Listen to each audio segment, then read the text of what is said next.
So I'm Martha. I'm a product engineer and technical lead at Incident.io, and we're an engineering team of 25. We build incident management software that handles all the extra stuff so you can concentrate on fixing things. We dog food our product a lot, and in the last year, I've been involved in fixing around 200 production incidents, so I've had the chance to do a lot of thinking about them. So when we think about incidents, we generally think about things unexpectedly going wrong. They're really stressful and scary. And we're used to looking at reporting around incidents, hoping for the numbers to go down, because that tends to signal that our product is better and more resilient. But today, I'm going to talk about why and how we can use incidents as a tool to make our customers happier. So we have a lot of incidents. We have around 5 per day across 4 engineering teams. And I'm sure that probably sounds like a shit show to you, and that's how I felt when I first joined. I thought things were going badly wrong all of the time. But in reality, it's a tactical and purposeful change. The same number of things are going wrong, we're just dealing with them differently. So let's start with an example. So a few weeks ago, we had an error in production during the working day. One of our customers had resolved an incident and had a ticket that they wanted to export to their issue tracker, Jira, once everything was solved. They tried to do that in Slack and saw this. So it wasn't a critical product flow, but it was an important one. One of our engineers, Charlie, declared an incident and got paged. So before the customer had had a chance to reach out, Charlie sent them a message, told them we were on it, and shipped a fix. It landed in production 15 minutes later. So this might look surprising to you. I'm sure we're all used to bugs resulting in really grumpy customers. But here, we proactively reached out so the customer didn't have to. We took the issue seriously, and we updated them throughout.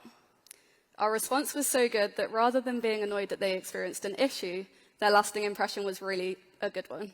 So good they thought we were a bot. Obviously, we want to avoid bugs, but we all know that's impossible in software. So here's a situation where we've turned an issue with our platform into an overall positive experience for a customer. And I'm not exaggerating when I say we get messages like this all the time. So that wasn't just a lucky one-off. These are consistent examples of us turning bugs into places where we can make our customers feel happier and more confident in our support. Customers understand that things go wrong. They just want to know that you're dealing with them well. One of my favorite examples is a customer sending us this. It's amazing working in an environment when you get this kind of feedback from your customers, but it's particularly wild when you get it in response to doing something wrong. At the end of the day, we shipped a bug to production. So how do we do this? We've noticed an issue, and we've reached out to the customer before they've had the chance to let us know about it. And you might be thinking, just like this guy, that what lets us do that is having shit-hot observability and a constant real-time knowledge of what our customers and platform are experiencing at any one time. But you'd be wrong. And I mean no disrespect to our solo platform engineer when I say that our observability right now is really nothing special. We've not invested yet much here, and we only use standard tooling like logs and traces. Until recently, we didn't even have time series data to power things like Prometheus. So I'll talk today about how you don't have to invest massively on the technical side here to achieve that amazing customer response we saw. It's all about how you respond. So I'm going to spend the next 20 minutes talking about why we should all be declaring more incidents. So that looks like lowering your bar for incidents, so having more of them, making incidents your priority and having the processes available to you to flex around that, and putting the customer first in an incident. It's all about reframing how you think about incidents. And if you do these, you too can have all those great customer experiences we saw earlier. So lowering our bar for incidents. This is all about being more open-minded with what we consider an incident and how we can use that when more minor things go wrong day to day. And why is that even useful? Well, we get a load of things for free when we declare an incident that allows us to give great customer experiences more easily. Incidents are great because they're a space where you have really clear and well thought through processes that work for your organization. And there's something that people take really seriously. I'm sure we've all been in a situation where there's 4 different Slack threads before people later realize it's an incident. All the context is missing and no one knows what actions have been taken so far. It's so much better to carve out the space for an incident from the beginning and keep all that context in there from the start. You can pull people in as and when you need them. It means quicker and clearer messaging to your customers. Practice makes perfect. So this is all about training your muscle of incident response. When we use incidents for more minor issues day to day, your team learns good incident habits in their sleep. Engineers know how to communicate, who to speak to, and when. So when you have a really big incident, you really don't want to mess up on the details. So if you're comfortable with how to respond, your processes are so much smoother when it counts, and you can focus on fixing things. And long-term insights. So incidents naturally provide this really standardized way to respond, and you probably have processes to track these already. Putting more things into this standardized bucket is really useful because you're going to have more useful data about the reactive work you're doing. You're going to identify places to invest to make your product smoother and make your customers' experiences better. So how does this work in practice, and how do we actually get people to declare more incidents? The easiest answer is that we don't want to rely on people at all. I'm sure every team has some sort of error graveyard. Maybe it's a Slack channel or somewhere in Sentry where all your errors go to die. And I'm sure at one point everyone committed to monitoring this, but in my experience, that never lasts, and I'm definitely guilty of that. But by ignoring these errors, you're missing out on rich information about your product and its issues. Using incidents as a robust triaging process means you're capturing more of these issues and making your product better for it. So that's why we auto-create incidents from every new error. That means whenever we get paged, we automatically spin up an incident Slack channel and give an engineer somewhere to go.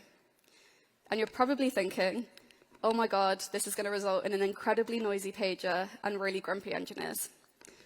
The advantage of using incidents here is that people actually care about those errors being useful. It's so easy to ignore them in a Slack channel, but using incidents means you need to empower your team to keep that error stream really high signal and low on false positives because they actually care.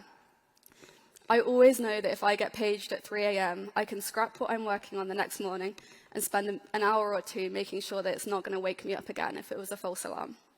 It's really important that your team feel like they can pull this lever whenever they need to. And empowering everybody to declare incidents. It's really easy to assume that incidents are just for engineering, but actually they exist everywhere when you have a more open mind. So places like legal, HR, IT, there's loads of areas that need urgent reactive work that involves people coordination. So by getting people across your organization comfortable with handling incidents, you're standardizing response and making your processes so much smoother when things go wrong. Customer support is the best place to start because they're naturally involved in incidents through handling comms. Get them to go straight to an incident rather than via a ticket.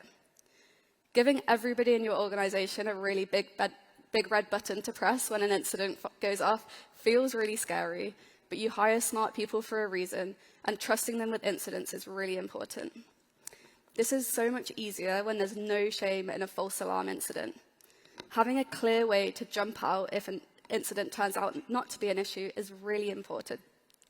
It's better to have an incident that turns out fine rather than not having one for a real issue, and your team needs to be really on board with that. So let's look at an example. So one of our customers has an issue with filtering dates when looking at data. To me, it doesn't sound like a big deal, but it turns out it's powering their payroll, so they urgently need it to pay everyone for the end of the month. Rather than ticketing it and waiting for an engineer to triage it later, Lucy, one of our customer support reps, immediately declares an incident and pages our in-hours on-call engineers. Getting customer support involved means they add so much nuance around what is incident-worthy for a customer. Had I picked this ticket up, I probably would have thought it wasn't a big deal, but having Lucy create an incident directly means we are noticing what's important for our customers. Okay, so we've changed our mindset, and we're declaring loads more incidents. We have loads of them, so how do we make sure we're actually dealing with them? So the next thing we need to focus on is that incidents are always your priority. An incident is the most important thing until you know otherwise, and you need to drop everything for them, no excuses. And why does that matter? That's literally the point of incidents. They fall apart if you're not handling them this way, because they're your only way to deal with urgent work, and they need to stay that way. But critically, it really doesn't mean that we're fixing everything straight away. It just means that we're working until we can determine the priority relative to everything else. We always want to be working on the most important thing, which means not dropping everything to fix small bugs all the time. If you're losing £100 million a minute, your process is going to be very different to handling a day-to-day error, so you really need your process to flex to fit both of those extremes.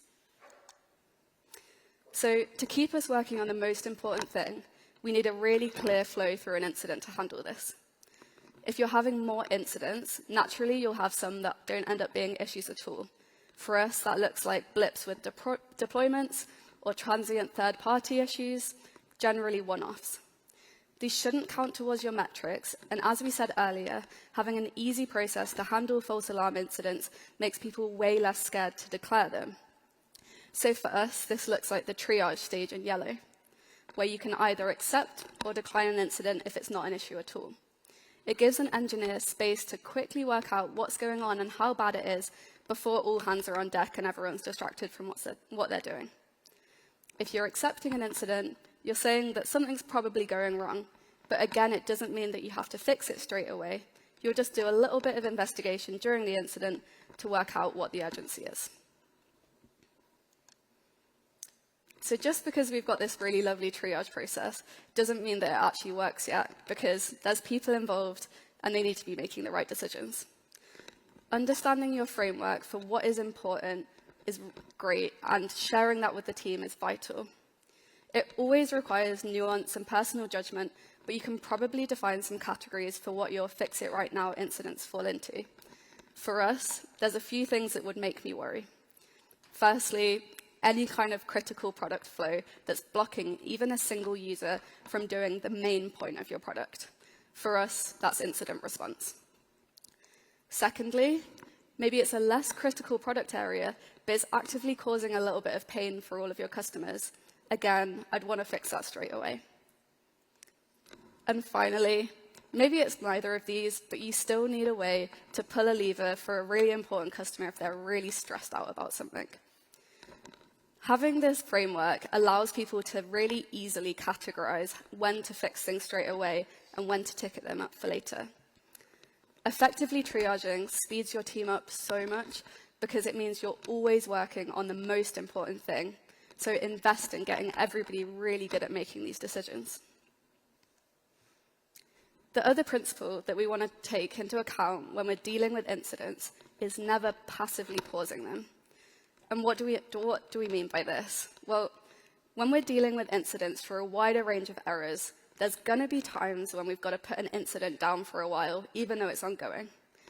Maybe we're waiting for a customer to make a decision, or we're putting it down overnight because we think sleep is more important than continuing through the night. We already said that incidents always need to be at the top of your stack rank because that's the point of them, but we need to be able to put them down clearly when it counts. This should always be an active decision, and you should never passively leave an incident with nothing going on. For us, this looks like an engineer sending a really clear message saying, I've paused this for now, this is why, and this is when I expect to get back to it. That means if I'm joining an incident channel, I understand what's going on and don't have to ask any questions. Also means I can disagree if I disagree with the urgency they've assigned it. Cool, so we're having incidents all the time, and we're making sure that we're dropping everything whenever one fires. So how do we make sure that we're actually doing any work?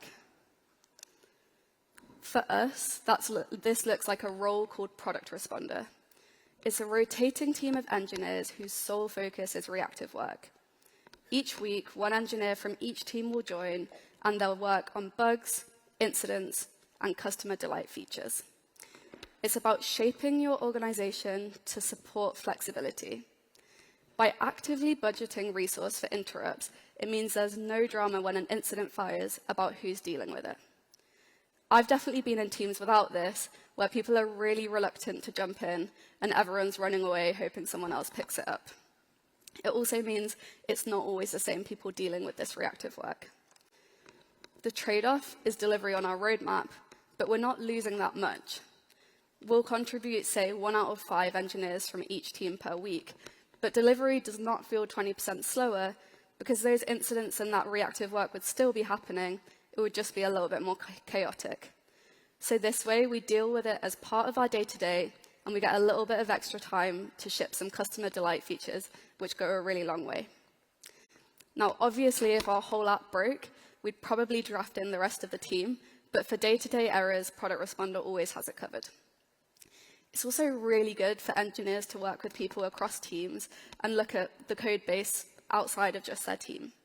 It's a great way to build up to being on call when you've dealt with it in hours with the comfort blanket of being able to pull extra people in when you need them.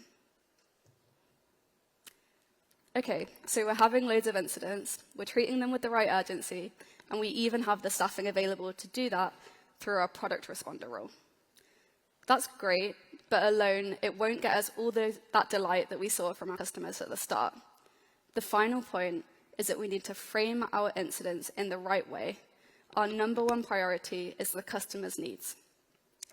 Now, obviously, that is almost always correlated with fixing the issue as fast as possible, but the key point here is prioritizing comms and bringing the customer along with you. There's obviously going to be some incidents like security that need really careful and considered messaging, so this doesn't work everywhere, but we won't talk about those today. In general, with most of your incidents, you can probably push yourself a little bit harder to communicate more openly. And why do we care? Well, silence can hurt a lot more than slightly longer downtime. Some of the worst incidents for a company's reputation are almost always the most badly communicated ones. And when I see companies getting dragged online for bad incidents, it's normally because they handled the communication really badly rather than because something went wrong. People generally accept that shit happens. They just want to know that you're taking it really seriously. So by reframing your priorities around communication, you can lessen the impact of your worst incidents. So how do we do that? Well, all engineers need to know that when an incident fires, their first priority is communication. They need to immediately work out who is affected, how much they're affected, and whether they can reach out. And what does reaching out look like? These are a few examples of us communicating really early before we actually know anything. And all of these got really positive customer responses.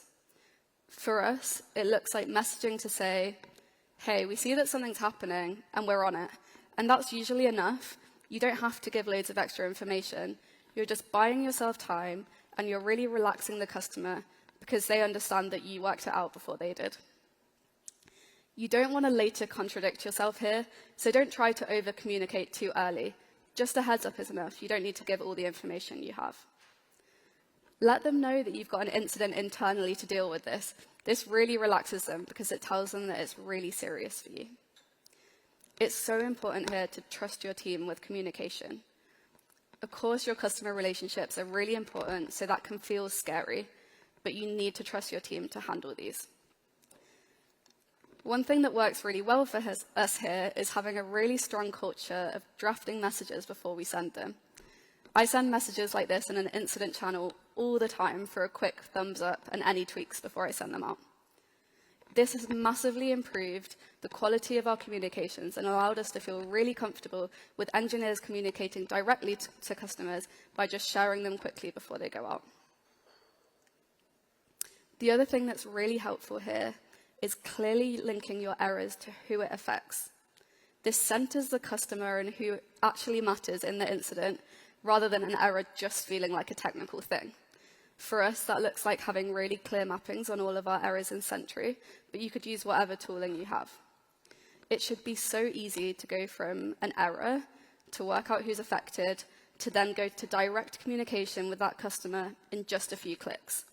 For us, that looks like having shared Slack channels with all of our customers that I can easily jump into.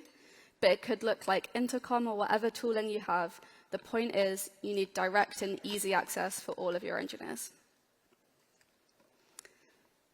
Defining a clear communications lead. So the incidents that go the most badly wrong are usually the ones where people are doing too much. And I'm really guilty of this. I'll think that I've got everything handled, and I'm just 5 minutes away from finding out the issue. So I'll hang on from sending comms, because I want to know everything before I reach out. I'll continue pulling that thread, and 30 minutes later, I still have no idea what's going on, and I've neglected all these customers. They're in the dark. It's really easy to neglect communications when you're going too deep on the technical side. It might be okay for small bug fixes, but for bigger incidents, you need to actively budget for a communications lead. Our rule is that whenever an incident is major, you need to have an elected lead in this role. It could be an engineer who's really comfortable, or a customer support rep who's up to speed with what's going on. Having a single person here means you're really on the ball with reactive communication and you're handling it all really well. And status pages. So they can feel really scary because they're so public, but they exist for a reason, and they're your best way to proactively communicate to all of your customers at once. So use them when it counts. A really good sign that you probably should have posted to your status page is that you're really struggling with loads of customers messaging you and handling lots of different threads at once. Having templates in the right tone of voice is really useful for engineers here, and having a clear framework for when you should post an incident to your status page really helps. Making these decisions in the heat of an incident is really scary, and the tone of voice on a status page isn't easy for everybody to master. Having these takes the stress out of an engineer during an incident. Cool. So this is what we've talked about today. Lowering our bar for incidents, so including more things in our idea of incidents, and making minor issues incidents in our day-to-day work. Secondly, making incidents our priority all of the time, and having the process available to us so we can flex to meet that demand. And finally, putting the customer first in all of our incidents so that we're always prioritizing communication rather than just the technical fix. This isn't just a flip of the switch, it's a big organizational mindset shift, and tooling can really help you here to enforce these things. Incident management solutions can do a lot for you, and I also happen to work at a company that builds one. But yeah, that's it. Consider incidents more. Thanks for listening.